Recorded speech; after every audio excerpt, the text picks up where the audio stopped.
bag hit the dirt before she realized her hand had let go.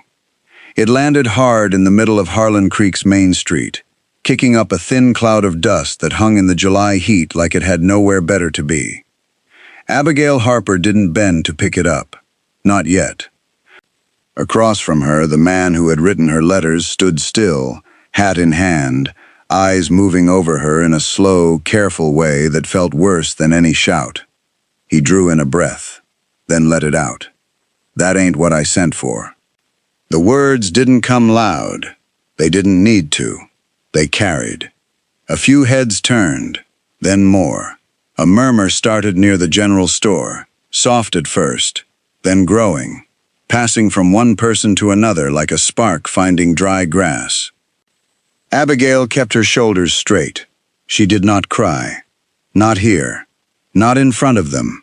She had promised herself that much somewhere between St. Louis and Kansas, rocking in that coach while strangers stared too long and spoke too loud.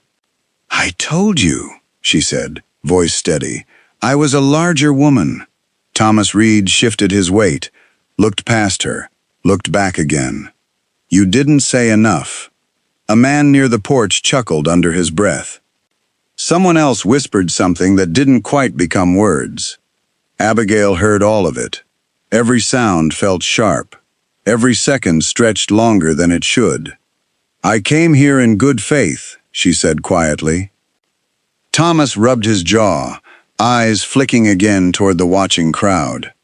"I'm sorry," he said, though it didn't reach his face. "But I can't marry someone who isn't what I expected." And just like that, he stepped around her, walked past her, did not look back. The street swallowed him. Abigail stood alone. The sun pressed down on her bonnet, heavy and hot. The dust clung to her boots. Her fingers curled slowly at her sides, empty now that the bag lay at her feet. $40 in her pocket. No roof. No name in this town except the one that had just been spoken out loud in the worst possible way. A boy sitting on a fence post stared openly. Two women leaned close together, one whispering into the other's ear. Abigail bent at last, picked up her bag, and held it tight against her side. For a moment, she did not move. Not because she didn't know where to go, but because there was nowhere to go. "Ma'am." The voice came from behind her. Low, even. Not loud enough to draw attention, but strong enough to cut through the noise in her head. She turned. A man stood near the corner post of the land office, hat pushed back, arms loose at his sides. He hadn't been watching her like the others. He'd been watching Thomas Reed walk away. Now his eyes settled on her. Gray-green, steady, not rushing, not searching for something to judge. He stepped forward once. "My name's Ethan Walker," he said. "I've got a ranch a few miles out." Abigail waited. He tipped his hat, just enough. "I heard what happened," he went on. "Most of the street did." She nodded once. "Yes." A pause. Not uncomfortable. Just quiet. "I've got a spare room," he said. "Housekeeper lives on the property. Proper arrangement." He shifted slightly, like a man choosing his next words with care. "I'm not offering charity," he added. "I need help with my accounts. And the house could use managing. You work, you stay. Fair trade." Abigail studied him. Not his clothes. Not his height. His stillness. Men who meant trouble usually filled silence with too many words. He didn't. "Why?" she asked. Ethan glanced once toward the far end of the street where Thomas Reed had disappeared. "Because that wasn't right," he said. Simple. No extra weight on it. No performance. Just the truth as he saw it.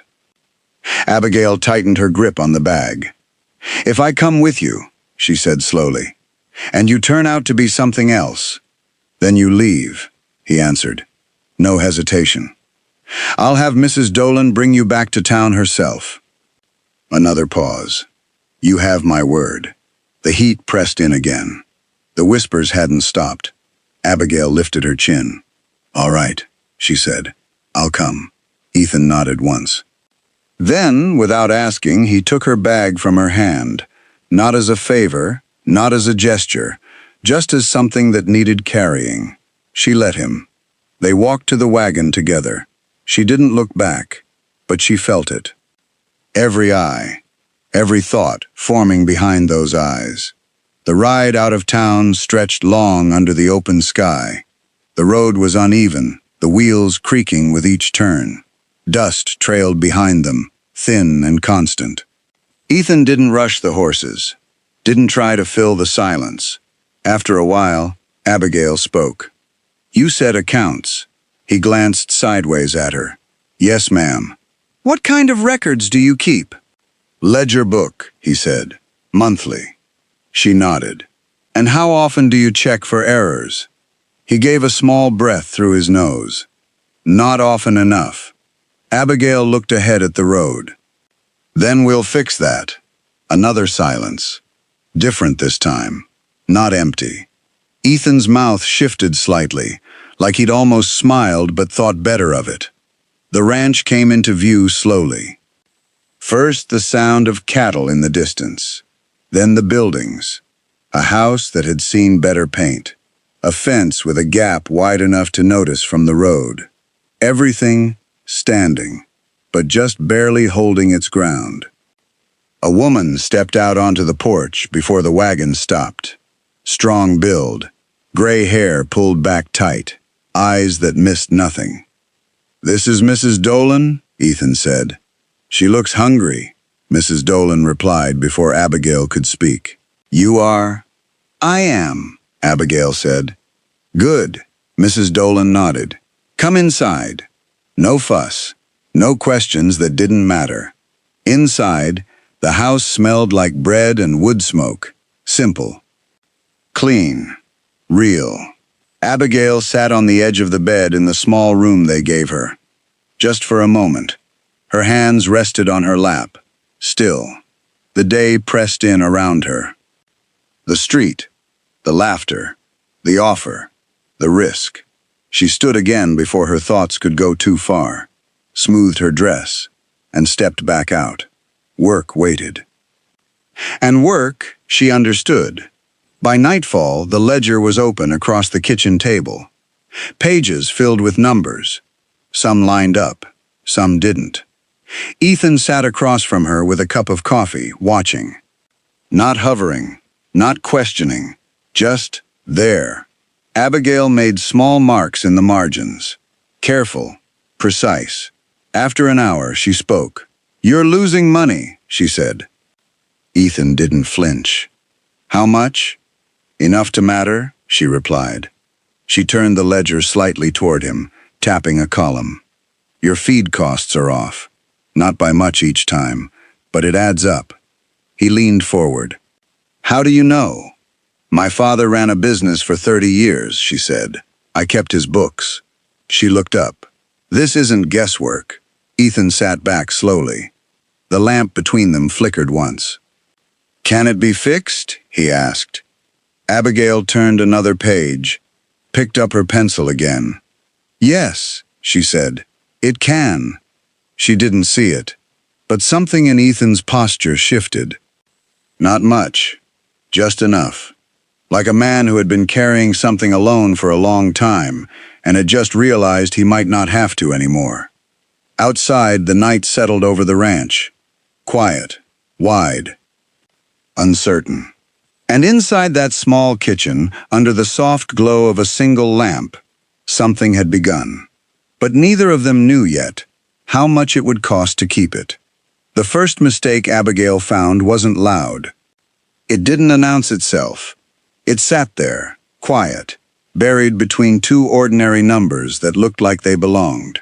She circled it once, then again. "Ethan," she said without looking up. He was leaning back in his chair, boots stretched out, coffee gone cold in his hand. "Yes, ma'am. You've been paying the same supplier twice." That made him sit forward. "What?" She turned the ledger toward him, tapping the page with the end of her pencil. November shipment, and again in March. Same amount, Same delivery. He frowned. That can't be right. It is. She flipped another page. And it's not just once. The room went still. The kind of still that builds when something small starts turning into something bigger. How much? He asked. Abigail ran the numbers quickly in her head. Close to $100, she said. Ethan's jaw tightened. That wasn't a small mistake. That was a season's worth of feed. A repair that never got done. A winter that could have gone wrong. He leaned back slowly, staring at the ledger like it had betrayed him. Abigail watched him for a moment. Then she went back to work. I'll need every invoice you've got, she said. All of them. You'll have them. I'll write the letter, she added. Proper, clean, no room for argument. Ethan nodded once. Do it. That was all. No questioning. No hesitation. Just trust, placed down between them like something solid. By the third day, the house felt different. Not louder, not brighter, just steadier. Mrs. Dolan moved through the kitchen with the same sharp efficiency, but now there were fewer pauses. Fewer moments of stopping to remember where something was. Abigail had already changed that. The pantry made sense now. Flour near the mixing table. Spices where a hand could reach without turning. Simple things. But they added up. James noticed first. He stood in the doorway, watching her move from shelf to shelf. You changed it, he said. Abigail didn't turn. I did. Why? So your Mrs. Dolan doesn't have to take 3 steps when one will do. He thought about that. Then nodded like it made sense. Marcus didn't say anything, but he watched, always from a distance. Always with that guarded look, like he was measuring something he hadn't decided on yet. That evening, Abigail left a small piece of cornbread on the windowsill. Nothing special, just a square, wrapped in paper, with a pinch of sugar on top. She didn't mention it, didn't look at it again. 20 minutes later, it was gone. The game started the next night. James sat across from her at the table, legs swinging, eyes locked on the checkerboard. You sure you know how to play? He asked. Abigail moved a piece. Very sure. He leaned forward, concentrating hard. Marcus stood near the doorway, pretending not to watch. Ethan stood behind him. Quiet. Both of them still. James lost the first game, won the second. He stared at the board like it had tricked him. I didn't even see that, he said. Abigail leaned back slightly. You were watching my hands, she said, not the board. He blinked. How'd you know? Because that's what most people do. Marcus shifted in the doorway. Ethan made a small sound in his throat. Not quite a laugh, but close. Abigail heard it. Didn't look up, but she felt it. The letter went out on the 5th day, folded clean. Words lined up sharp and clear. No extra language, no softness, just facts. Ethan read it twice before signing, then handed it back. That'll do, he said. It wasn't praise, but it landed like it. The ranch began to change. Slow at first, then faster. The broken fence near the east side got fixed. Ethan worked it himself. Marcus followed him out there one morning. Didn't say anything. Just picked up a hammer and started working. By afternoon, the gap was gone. James carried nails back and forth like it was the most important job in the world. Mrs. Dolan planted flowers near the window. Didn't say why. Didn't need to. Abigail noticed. Filed it away quietly. Weeks passed like that. Work, small shifts, things falling into place. And underneath all of it, something else. Ethan started coming in earlier. At first, just before dark, then before sunset. He'd stand in the doorway sometimes, like he wasn't sure if he should step in or stay out. Then he would. Sit down, drink coffee, talk. Not about anything important. Weather, cattle, road conditions. But the way he talked, it wasn't filling space. It was staying, Abigail answered. Just as simple, just as steady. Neither of them crossed any line, but the space between them changed. Quietly. The reply from the supplier came on a hot afternoon. Ethan opened it at the table. Read it once, then again. They're denying it, he said. Abigail didn't react. I expected that. She held out her hand. Let me see. The paper crackled as she unfolded it. Her eyes moved slowly across each line. Careful, measuring. They're stalling, she said, hoping you'll drop it. Ethan leaned forward. I won't. I know. She folded the letter neatly. You'll need to file a complaint, she continued, formal, with the merchant's board. Will it work? Yes. No hesitation, no guess, just certainty built from something deeper. Ethan studied her face for a long moment, then nodded. Then we do it. That night the house was quiet. Boys asleep. Mrs. Dolan in her room. Only the lamp on the table between them. Abigail worked, page after page. Building the case. Numbers, dates, proof. Ethan sat across from her, not speaking, just watching. At one point she paused, looked up. You're missing sleep, she said. So are you. She didn't argue, just went back to work. The lamp flickered again. Outside, the wind moved across the open land, soft, endless. Inside, the sound of pencil on paper filled the room. He didn't say it. Not that night, not the next. But something had shifted in him. It showed in small ways. The way he waited in the doorway longer. The way his eyes followed her when she moved around the room. The way he stayed at the table, even after the work was done.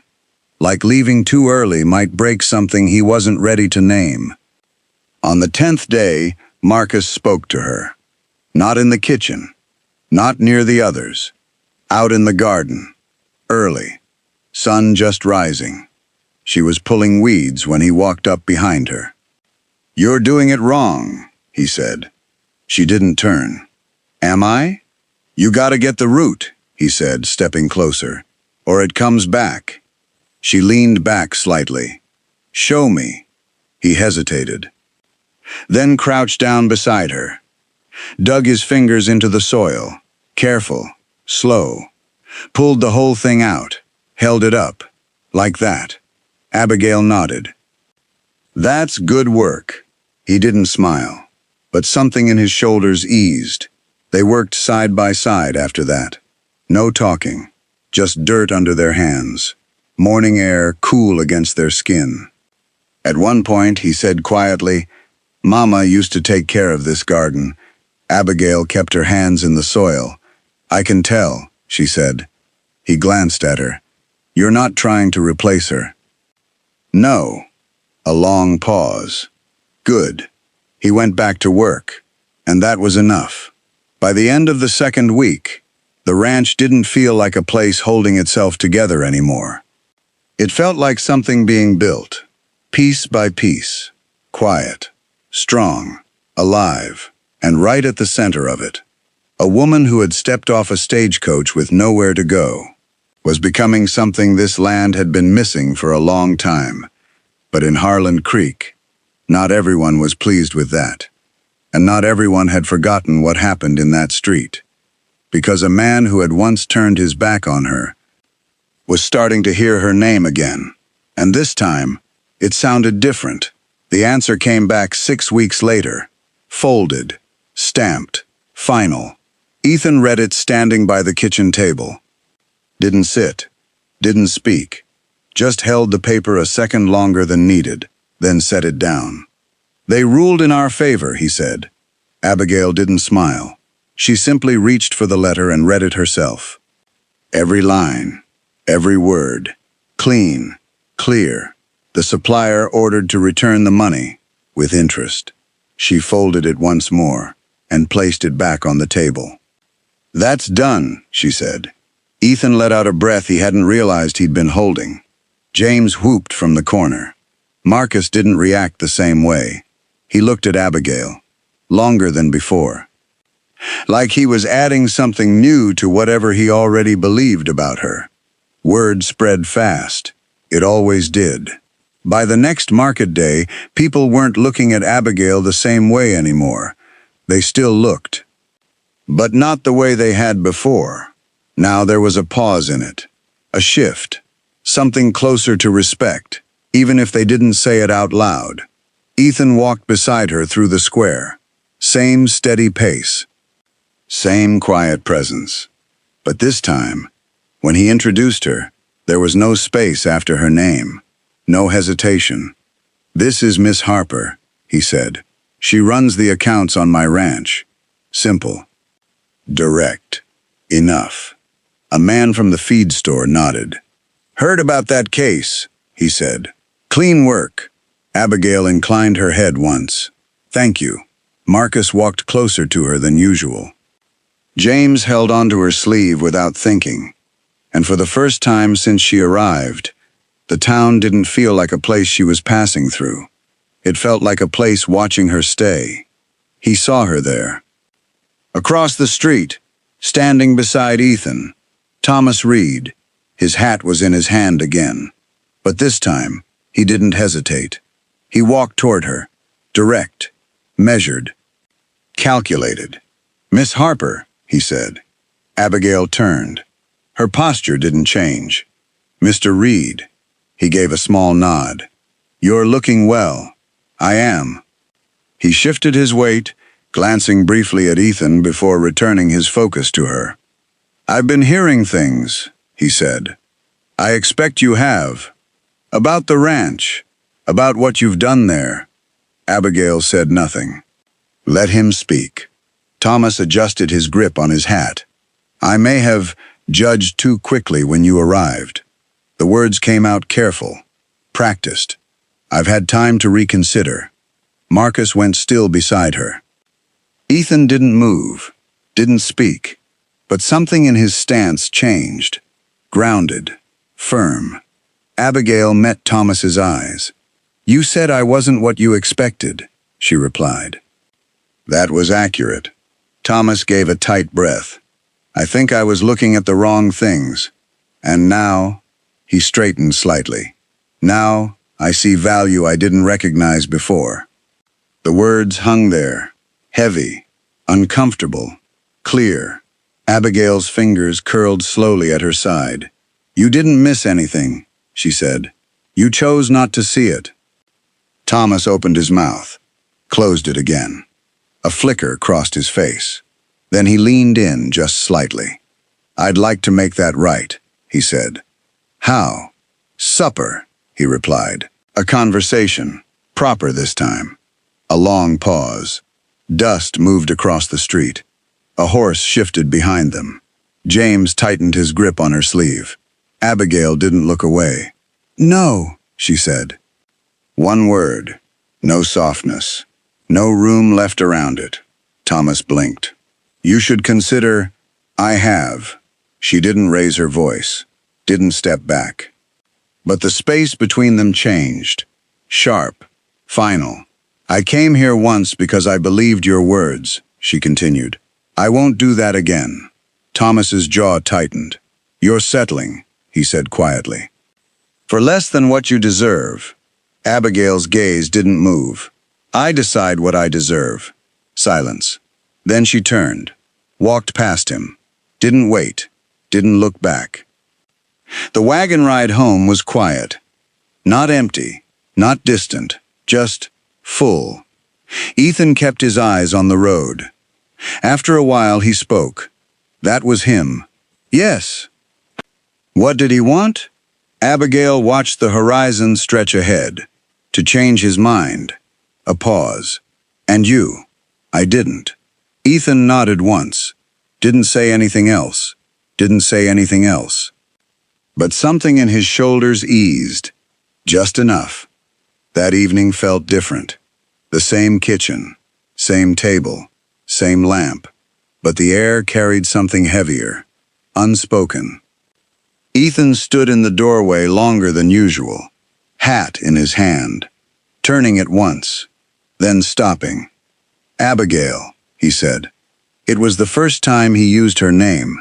She looked up, waited. He stepped inside, slow, careful. "I want you to know something," he said. She didn't interrupt, didn't fill the silence. He took another step closer. "What you've done here, for this house, for the boys?" He stopped, like the words weren't enough, like they didn't reach far enough to say what he meant. Abigail stayed still, hands resting on the table.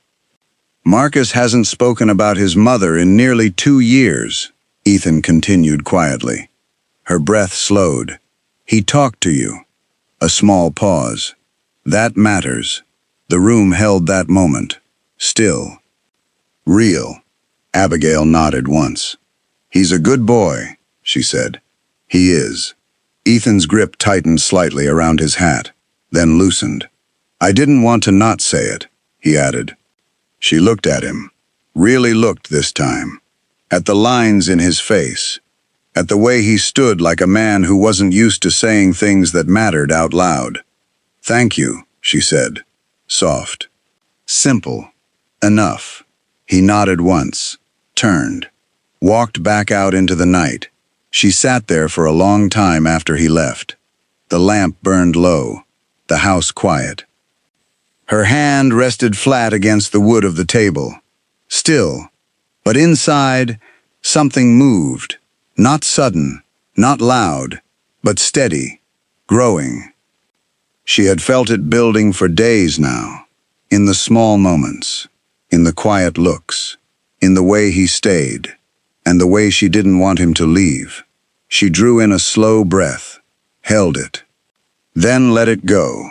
This was dangerous, not like before, not like standing in that street. This was something else, something that didn't break all at once. It built. And that made it harder to walk away from. She didn't know that in town, Thomas Reed wasn't finished. He sat in the corner of the saloon that night, glass in his hand, listening, thinking, replaying every word she had said, every look she had given him. And for the first time, he wasn't thinking about her as a mistake. He was thinking about her as something he had lost. And men like Thomas Reed didn't accept loss easily. Back at the ranch, the night settled in deep. The wind moved softly across the fields. The house stood quiet under the dark sky. Inside, 2 people lay awake in separate rooms, both staring into the same kind of silence, both thinking about something neither had said yet, and neither of them knew that the quiet they were holding on to was about to be broken. The knock came before sunrise. Not soft, not polite. 3 hard strikes against the front door that carried through the house like something breaking. Abigail's eyes opened at once. No hesitation, no confusion, just stillness, then movement. She pushed back the covers and stood, already pulling her shawl around her shoulders. Another knock, louder this time. From down the hall, a door creaked. Ethan. His boots hit the floor heavy and fast. "Stay in your room," his voice came low, firm. She didn't answer, didn't move toward the door either, just listened. The house held its breath. Wood creaked, a hinge groaned. Then, "What do you want?" Ethan's voice, flat, controlled. A pause, then another voice, familiar. "I believe you know why I'm here." Thomas Reed. Abigail stepped into the hallway. Didn't hide. Didn't stay back. She could see them from the doorway. Ethan standing inside. Thomas just outside. Hat off. Paper in his hand. Cold morning air pushing past him into the house. "I've filed a claim," Thomas said. Ethan didn't move. "I saw." Thomas held up the document slightly. "Then you understand the situation. I understand you're trying something." A faint smile touched Thomas's mouth. I'm correcting something." Abigail stepped forward, now fully visible. Thomas's eyes shifted to her, stayed there, longer than they should. "You don't belong here," he said. Ethan's hand tightened at his side. Abigail didn't flinch. "I do," she replied. Thomas shook his head slowly. "This arrangement," he said, glancing past her into the house, "it's temporary." "It isn't. You're working here," he continued, ignoring her. "Living under his roof. That's not a position. That's dependency." Abigail took another step closer. Close enough now that the distance between them meant something. "You came to my door to say that?" she asked. "I came to give you a chance." "A chance for what?" "For something real," Thomas said. "A home, a name, stability." Silence stretched. The morning light crept across the floorboards. Behind them, a soft movement. James. Standing at the edge of the hallway, Marcus beside him, both watching, listening. Abigail felt it, all of it. The house, the boys, the man beside her, the man in front of her. Every piece of her life, pulled into one moment. She looked at Thomas, then at the paper in his hand, then back at his face. "You're trying to take his land," she said. Thomas didn't deny it. "I'm using what's available. And me?" His expression shifted, just slightly. "You'd be safer with me." Ethan moved then, one step forward, enough to close the space between them. "You're done here," he said. Thomas's eyes flicked to him. "Am I?" "You made your claim," Ethan continued. "You said what you came to say. Now you leave." Thomas didn't move, didn't back away. Instead, he looked at Abigail again. One last attempt. "You're making a mistake," he said. Abigail's hands rested at her sides. Still. Steady. "No," she said. "I already made that mistake." A beat. Then she added, "And I walked away from it." Something hardened in Thomas's face. Not loud. Not explosive. Just final. He put his hat back on, turned, mounted his horse without another word, and rode out. The sound of hooves faded down the road. Gone. But not finished. The house stayed quiet after that. Too quiet. James didn't speak. Marcus stood near the window, watching the road long after it emptied. Ethan closed the door slowly, locked it, then stood there for a moment, hand still resting on the wood, not moving. Abigail didn't interrupt, didn't fill the silence. She waited. Finally he turned. Looked at her, not past her, not through her, at her. "This won't stop with him riding away," he said. "I know. He'll push it. I know." A long pause. Then, "I've already started the answer," she said. Too blinked once. "What?" She stepped past him, into the kitchen, reached for a stack of papers already laid out on the table. "Careful. Organized. Prepared. I saw it the moment you showed me the claim," she continued. She unfolded one sheet, turned it toward him. "The water rights were recorded before the transfer he's using." Ethan stepped closer, eyes scanning the document. "This survey establishes the boundary," she said, "not the transfer. Another paper, then another."